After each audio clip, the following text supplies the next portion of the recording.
माझे नाव वेदांत सुनील पोकरकर आहे।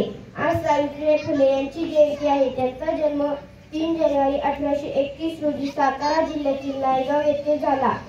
त्यांचा विवाह ज्योतिबा फुले यांच्याशी झाला। ज्योतिबा फुलेंनी त्यांना लिहायला वाचायला शिकवले। क्रांतिज्योती सावित्रीबाई फुले या भारताच्या पहिल्या महिला शिक्षिका झाल्या। त्यांनी स्त्री पुरुष मर्यादा मोडून काढल्या आणि पुण्यात एक शाळा उघडली व दीनदलित समाजातील मुलांना शाळेत आणले। त्यांची दूरदृष्टी आणि प्रयत्न आजही अनेकांना प्रेरणा देत आहेत।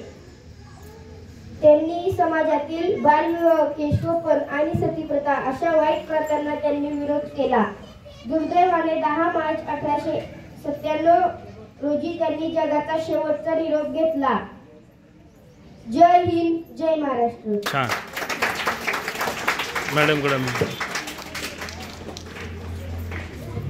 छान ज्योतिरावांनी आपल्याला अतिशय चांगली माहिती सांगितली। आता सावित्रीबाई काय बोलतायत पहा।